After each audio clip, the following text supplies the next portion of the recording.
এমন কি কি নিয়ম আছে যে একটি ধনী মানুষকে ধনী হতে এবং ধনী হয়ে থাকতে সাহায্য করে?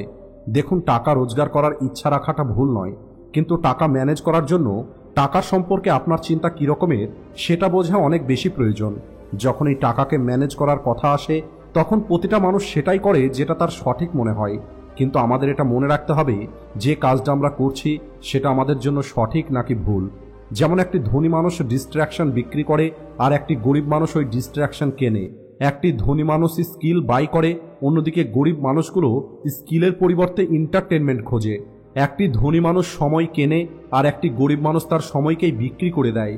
একটি ধনী মানুষ নিজেকে ইমপ্রুভ করার জন্য ইনভেস্ট করে, অন্যদিকে একটি গরিব মানুষ নিজের আরামের জন্য খরচ করে। এটাই হলো ধনী এবং গরিব মানুষের মানসিকতার একটি পার্থক্য।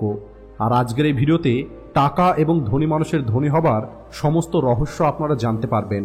তো চলুন এই রহস্যটা আমি আপনাদের ছোট্ট একটি গল্পের মাধ্যমে বলি। নদীর ধারে থাকা একটি ঘন জঙ্গলের মধ্যে একটি কুঠিরে একটি বৌদ্ধ সন্ন্যাসী থাকত। আর ওই সন্ন্যাসী সন্ন্যাস গ্রহণের আগে ওই শহরের সব থেকে ধনী মানুষ ছিল। ব্যবসায় অনেক বেশি সফলতা অর্জন করার পর উনি ওনার জীবনের বাকি সময়টা আত্মজ্ঞান অর্জন করার জন্য এবং সমাজসেবা করার সিদ্ধান্ত নেয়। আর এই কারণেই ওনার সমস্ত সম্পত্তি দান করে দিয়ে সন্ন্যাসী হয়ে যান। আর একদিন সকালে যখন উনি ওনার কুঠিরের সামনে ধ্যানে বসেছিলেন তখন একটি ছেলে কান্না করতে করতে সেখানে এসে পৌঁছায়। ছেলেটির পরনে ছেঁড়া পোশাক, ক্লান্ত শরীর এবং চোখের মধ্যে অনেক জিজ্ঞাসা ছিল।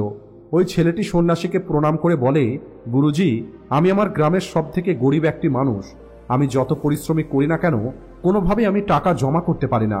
আমি যতটা টাকা রোজগার করি সেই সমস্ত টাকা খরচ হয়ে যায়, আর প্রতিটা মাসের শেষে আমার অবস্থা একই রকমের থাকে, আর আমার পরিস্থিতিটা প্রতিনিয়ত আরও খারাপ হয়ে যাচ্ছে। তাই গুরুজি, দয়া করে আপনি আমাকে কোনো রাস্তা দেখান যে রাস্তায় চলে আমিও আমার আর্থিক পরিস্থিতি পরিবর্তন করতে পারবো। এরপরে ওই সন্ন্যাসী একটু হেসে ছেলেটিকে বসতে বলে।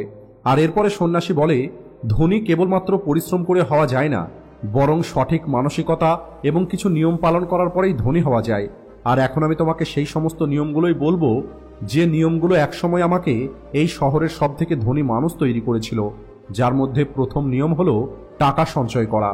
বেশিরভাগ মানুষ চিন্তা করে ধনী হবার অর্থ হলো যত দ্রুত সম্ভব অনেক বেশি টাকা রোজগার করতে হবে। কিছু মানুষ বলে, যদি আমি অনেক বেশি টাকা রোজগার করতাম তাহলে আজ আমি ধনী হতাম।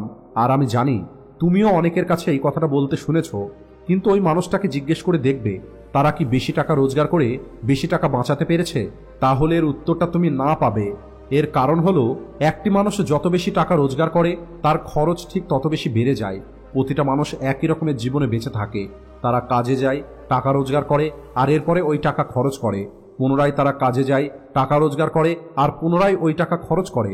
বেশিরভাগ মানুষ কঠোর পরিশ্রম করে, কিন্তু তারপরেও তাদের সেভিংস শূন্য থাকে। যে কোনো মানুষই ধনী হতে পারে, কিন্তু শর্ত কেবল এতটুকু, তাকে পরিকল্পনা তৈরি করে দীর্ঘ সময় পর্যন্ত টাকা সেভ করতে হবে। আর টাকা সেভ করার নিয়ম আমাদেরকে বলে আমাদের প্রতি মাসের যে রোজগার সেখান থেকে আমাদের 20% টাকা সেভ করতে হবে। আর আমাদের রোজগারটা 5,000 টাকা হোক অথবা 5 লক্ষ টাকা, আমাদেরকে সেভ করাটা শিখতেই হবে। যারা নিজের টাকা সেভ করে না তারা অজুহাত দেয়, আমি যে টাকা রোজগার করি সেই টাকা দিয়ে আমার খরচই অনেক কষ্টের সঙ্গে চলে, তাহলে আমি টাকা সেভ কিভাবে করব? তাহলে বলি, এদের কথাতে কখনোই বিশ্বাস করবে না। কারণ এমনটা দেখা গেছে যে মানুষের কাছে যত বেশি টাকা থাকে তাদের ঋণ তত বেশি বেড়ে যায়। কারণ একটি মানুষ যত বেশি টাকা রোজগার করা শুরু করে সে তত বেশি টাকা খরচ করাও শুরু করে দেয়, যে কারণে তার ঋণ বাড়তে থাকে। আর ওই ঋণ পরিশোধ করার জন্যই তাকে দিনরাত কাজ করতে হয়। এই ঋণ একটি মানুষকে গোলাম তৈরি করে দেয়। এই কারণে আমাদের টাকা কেবলমাত্র আমাদের প্রয়োজন পূর্ণ করার জন্যই খরচ করতে হবে, নিজের অনিয়ন্ত্রিত ইচ্ছা পূর্ণ করার জন্য নয়। যেদিন থেকে আমরা টাকা সেভ করা শুরু করে দেব সেদিন থেকেই ধনী হবার প্রথম পদক্ষেপ শুরু হয়ে যাবে। প্রতি মাসে নিজের রোজগার থেকে 20% টাকা বাঁচিয়ে নেওয়া অনেকটা এমন যেমন একটি গাছ হবার জন্য ছোট একটি বীজ রোপণ করা হয়। নিজের সেভ করে রাখা প্রতিটা টাকা ওই বীজের মতো, যা দিয়ে একটি টাকার গাছ জন্ম নেবে। কিন্তু মনে রেখো, মানুষ নিজেই হলো ওই গাছের শত্রু। কারণ যদি তোমার মধ্যে আত্মনিয়ন্ত্রণ না থাকে তাহলে দেখা যাবে তুমি তোমার ওই টাকার গাছটা বড় হওয়ার আগেই সেটাকে খেয়ে ফেলবে। এর কারণ হলো সমগ্র পৃথিবী তোমার টাকাকে তাদের প্রতি আকৃষ্ট করতে চায়। আর যদি তুমি এই জাল থেকে নিজেকে বাঁচাতে পারো তাহলে তোমার আগামী ভবিষ্যৎ অনেক সুন্দর হতে চলেছে। দ্বিতীয় নিয়ম হলো টাকা ভুল জায়গায় খরচ করা বন্ধ করতে হবে। প্রথম নিয়মে তুমি শিখেছ যে কিভাবে আমরা আমাদের টাকা সঞ্চয় করব, আর এখন আমাদেরকে শিখতে হবে আমরা আমাদের টাকাকে কিভাবে সঠিক কাজে ব্যবহার করব। যখন আমরা ধনী হবার ইচ্ছা রেখে আমরা আমাদের টাকা সঞ্চয় করা শুরু করি, তখন আমাদের মধ্যে লোভ এবং ভয় তৈরি হয়। আমাদের লোভ সেই সমস্ত সুন্দর জিনিসের কল্পনা করায় যা টাকা দিয়ে কেনা সম্ভব নয়। আর যখন আমরা আমাদের বন্ধু, আত্মীয় স্বজন এবং প্রতিবেশীদের সেই জিনিসটা কিনতে দেখি, তখন আমরাও চিন্তা করা শুরু করি যে আমাদের টাকাও এভাবেই খরচ করা উচিত, আমাদেরও সুন্দর এবং দামি জিনিস কেনা উচিত, যাতে আমিও আমার বন্ধু এবং প্রতিবেশীদেরকে দেখাতে পারি। আর অনেক মানুষ এই অন্য মানুষকে দেখাতে গিয়ে এই জালের মধ্যে ফেঁসে যায় আর নিজের সঞ্চয় করা টাকা ক্ষণিকের খুশি এবং অন্যদেরকে দেখাতে গিয়ে নষ্ট করে দেয়।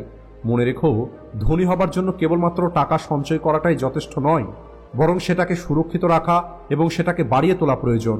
ধনী মানুষগুলো তাদের সঞ্চয় করা টাকাকে সঠিক জায়গায় ব্যবহার করে, অর্থাৎ সেই টাকা ইনভেস্ট করে। অন্যদিকে গরিব মেন্টালিটির মানুষগুলো নিজের সুখ ও আরামের জন্য নিজের ওই টাকা নষ্ট করে দেয়। দামি জিনিস কেনা, পরিবারের সঙ্গে ঘুরে বেড়ানো, নিজের পছন্দ মতো জীবনে বেঁচে থাকাটা ভালো, কিন্তু নিজের সারা বছরের সঞ্চয় মুহূর্তের মধ্যেই খরচ করে দেওয়া এটা একদমই বুদ্ধিমানের মতো কাজ নয়। বেশিরভাগ মানুষ ক্ষণিকের খুশির জন্য তাদের ধীরে ধীরে সঞ্চয় করা টাকা নষ্ট করে দেয়, আর এদের ধনী হবার স্বপ্নটা কেবল স্বপ্ন হয়েই থেকে যায়। তৃতীয় নিয়ম হলো সঠিক জায়গাতে ইনভেস্ট করতে হবে। ইনভেস্টমেন্ট অনেক মানুষের কাছে একটি ভয়ানক শব্দ, যেন এটা হলো কোনো ভূত যেটা তাদের সঞ্চিত অর্থ খেয়ে নেবে, কিন্তু এটা সত্যি নয়। যে টাকা আমরা সঞ্চয় করি সেই টাকাকে যদি আমরা ইনভেস্ট না করি, তাহলে সেই টাকা আমাদেরকে আরও বেশি টাকা কি করে রোজগার করে দেবে। ধনী হবার নিয়ম হলো নিজের টাকাকে কাজে লাগাতে হবে, আর সেখান থেকে যে লাভ হবে সেই টাকাকেও পুনরায় কাজে লাগাতে হবে। তারপরে আমাদের ওই টাকাটা বাড়বে। যেভাবে জল, সার ও সূর্যের আলো ছাড়া একটি গাছ মরে যায়, একইভাবে যদি আমাদের টাকাকে সঠিক জায়গায় ইনভেস্ট করা না হয়, তাহলে মূল্য বৃদ্ধির সঙ্গে সঙ্গে আমাদের সঞ্চিত টাকার মূল্য কম হয়ে যাবে। যদিও ইনভেস্ট করার সময় আমাদের ছোট্ট একটি কথা খেয়াল রাখতে হবে, যে ওই ইনভেস্টমেন্ট থেকে কতটা লাভ পাওয়া যাবে। যদি তোমার দ্বারা করা ইনভেস্টমেন্ট ইনফ্লুয়েন্সকে কভার করতে না পারে, তাহলে এটা সঠিক ইনভেস্টমেন্ট নয়। ইনভেস্টমেন্টের সঠিক অর্থ হলো ইনফ্লুয়েন্সের তুলনায় অতিরিক্ত রিটার্ন পাওয়া। তাই নিজের মূলধনের সুরক্ষার সঙ্গে সঙ্গে যেখানে তুমি অতিরিক্ত রিটার্ন পাবে সেখানেই তোমাকে ইনভেস্ট করতে হবে। ধনী হবার জন্য ইনভেস্টমেন্ট অনেক গুরুত্বপূর্ণ একটা নিয়ম, কিন্তু ইনভেস্টের নামে কিছু চালাক মানুষের থেকে আপনাকে সাবধান থাকতে হবে। বেশিরভাগ মানুষ এটা মনে করে ধনী হবার অর্থ হলো অনেক বেশি টাকা রোজগার করা, কিন্তু তারা এটা বোঝে না কেবলমাত্র ইনকাম দিয়ে নয়, বরং একটি মানুষ সেভিংস এবং ইনভেস্টিংয়ের কারণেই ধনী হয়। চতুর্থ নিয়ম হলো নিজের টাকার হিসাব রাখো। নিজের টাকার হিসাব রাখাটা ভুল নয়, বরং এটা হলো একটি বুদ্ধিমানের কাজ। আমাদের এটা জানতে হবে যে আমাদের টাকাটা কোথায় যাচ্ছে আর কোথায় আমরা ফালতু খরচ করছি। ধনী হবার জন্য আমাদের খরচের উপরে নিয়ন্ত্রণ এবং তার সম্পর্কে আমাদের জানা অনেক বেশি প্রয়োজন। তুমি মানুষদেরকে এটা বলতে শুনেছ যে আমি প্রতি মাসে অনেক টাকা রোজগার তো করি, কিন্তু সেই টাকা কোথায় চলে যায় সেটা আমি বুঝতেই পারি না। বাস্তবে এই মানুষগুলো তাদের খরচের উপরে কোনো নিয়ন্ত্রণ রাখতে পারে না, আর যখন এদের টাকা শেষ হয়ে যায় তখন এরা এদের বন্ধু ও প্রতিবেশীদের কাছে থেকে টাকা ধার নিয়ে খরচ করে, আর এরা ভাবে যে পরের মাসে এই টাকা শোধ করে দেব। আমি তোমাকে একটা কথা বলে রাখি, ঋণ সবসময় আমাদের গরিব হওয়ার দিকেই নিয়ে যায়। আর এখানে তোমাকে মনে রাখতে হবে ঋণ দুই রকমের হয়, একটি হলো ভালো ঋণ আর একটি হলো খারাপ ঋণ। খারাপ ঋণ হলো সেটা যে ঋণের সাহায্যে আমরা আমাদের শখ পূর্ণ করি, আর ভালো ঋণ হলো সেটা যে ঋণের সাহায্যে আমরা আমাদের অ্যাসেট তৈরি করি। 5 নম্বর নিয়ম হলো ধনী হতে চাইলে তোমাকে সম্পত্তি কিনতে হবে। বেশিরভাগ মানুষ সারা জীবন এটাই বুঝতে পারে না যে আসল কথা এটা নয় যে তুমি কতটা টাকা রোজগার করো, বরং গুরুত্বপূর্ণ হলো এটা যে তুমি কত টাকা সেভ করতে পেরেছো। আমরা প্রত্যেকেই ওই গরিব মানুষগুলোর গল্প শুনেছি যারা হঠাৎ করেই ধনী হয়ে গেছে, কিন্তু কিছু সময় পর তারা পুনরায় গরিব হয়ে যায়। এরা ভাগ্যের কারণে অনেক বেশি ধনসম্পত্তি পেয়ে তো যায়, কিন্তু কিছু বছরের মধ্যেই এরা পুনরায় সেখানে ফিরে আসে যেখান থেকে তারা শুরু করেছিল। আর এর কারণ হলো তারা ধনী মানুষদের এই নিয়মটা জানে না, যেটা বলে সবসময় আমাদের অ্যাসেট কেনা উচিত, লাইবিলিটি নয়। এটা শুনতে হয়তো খুবই সাধারণ মনে হচ্ছে, কিন্তু বেশিরভাগ মানুষ এটা জানেই না যে এই নিয়মটা কত শক্তিশালী একটি নিয়ম। আর অনেক মানুষ তো এটাও জানে না অ্যাসেট এবং লাইবিলিটির মধ্যে পার্থক্যটা কি। ধনী মানুষগুলো অ্যাসেট একত্রিত করে আর গরিব মানুষগুলো লাইবিলিটি একত্রিত করে, কিন্তু মজার কথা হলো এদের মনে হয় যে তারা অ্যাসেট তৈরি করছে। আর কোনো একটি জিনিস অ্যাসেট নাকি লাইবিলিটি সেটা তুমি কিভাবে বুঝবে? তাহলে এর উত্তরটা খুবই সহজ। অ্যাসেট হলো সেই সমস্ত জিনিস যা আমাদের পকেটে টাকা নিয়ে আসে, আর লাইবিলিটি হলো সেই সমস্ত জিনিস যা আমাদের পকেট থেকে টাকা বার করে নেয়। আর ধনী হওয়ার জন্য তোমাকে এই দুটো জিনিসের পার্থক্য বুঝতে হবে। অনেক মানুষ আছে যারা অনেক বেশি টাকা রোজগার করার পরেও তারা ধনী হতে পারছে না, আর এর পিছনের কারণ হলো তারা সারা জীবন অ্যাসেটের পরিবর্তে লাইবিলিটি কিনতেই ব্যস্ত থাকে। আর এটা বলেই ওই গুরুজি ওনার কথা শেষ করেন। আর এরপরে ওই গুরুজি বলেন, যদি তুমি কেবলমাত্র এই 5টি নিয়মকে পালন করতে পারো তাহলে তোমাকে ধনী এবং সফল হওয়া থেকে কেউ আটকাতে পারবে না।